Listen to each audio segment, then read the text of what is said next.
This was in 7th grade, so I was in the middle school, and it's kind of a weird time where people are changing and growing, and I got super duper sick, and it took my mom and family kind of a while to figure out what was going on. I was probably skinny and hungry all the time and that kind of thing. I looked up what type 1 diabetes was, and I read through every symptom and was like, oh my goodness. And I walked into her room with tears and said, I have this, I know I do. The only connotations I had of diabetes were my uncle, who is now legally blind, and then my grandma, who passed away when I was around 6 due to complications of the disease. I had never really been exposed to a healthy way of living with the disease, so I just remember being in tears on my mom's lap and just not knowing what to do, and we had to go straight to the hospital from there. When Abbie was diagnosed, we both knew, but I was very aware, having family members with diabetes, that's what she had. And so we just waited for the answer, and I could hear them outside the door sort of talking about where the options were for us. And the physician came in and he gave us 3 choices, children's being one of them, and there was nowhere else that was hands down our first choice. I guess I never really realized all the daily things that we take for granted, not living with a disease and not living with something that hinders your health. I guess I was thinking about it today, walking through the halls, what is different about me? No matter what the circumstances, 24/7, I'm thinking about what I have to do to make sure that I have sugar with me, to make sure that I'm at the right level before I go into the next class, or the right level before I take the next test, before I drive, or before I go into the next sport. Abbie's health and her future health, I think, are the biggest worries for me. Watching her on a day-to-day basis and all that she does, and you look at her friends and her peers and her sister and the things that they can do without stopping. There isn't a test that she takes, there isn't a text that she sends where it doesn't have implications on her health, and that's not fair.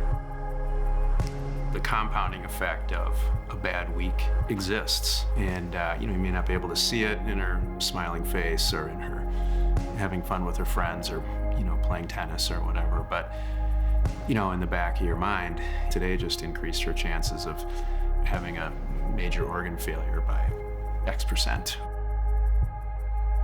I would say it's definitely brought us closer. It's there's sort of a feeling of it's the 4 of you against the world.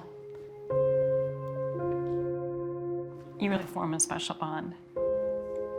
And I wouldn't trade that, but I certainly wouldn't wish for that. The reasons. They're amazing parents, and I couldn't imagine thinking about all the stuff that they think about. It's gonna make me cry.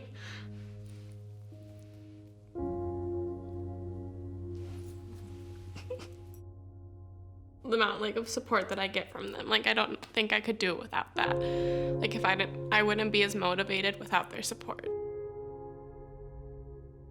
I think that my future is a little bit different than most other teenagers. When I go to college, I have to think about establishing friendships right away that I know people are going to be watching out for me, not necessarily just going to parties, but every day. And who's going to be the person who, if I ever have an ambulance ride situation, who's going to be that person? I think that seems a little bit scarier going into college than for other people. So much funding goes to a cure, and I hope that there is a cure. I'm waiting for the day there is a cure, but until then, you have to keep these kids healthy. And Children's is on the cutting edge of trying to improve the day-to-day life for diabetics. And unlike Abbie, there are a lot of diabetics who, and especially in the teenage years, they don't want to test themselves. They don't want to give themselves insulin before they eat. They just want to be like every other kid. The tools and the avenues that Children's is working on is how do you get these kids to have better control and better maintenance of their day-to-day. And I think Children's is ahead of most in really looking at that and finding ways to do that. And that it's invaluable.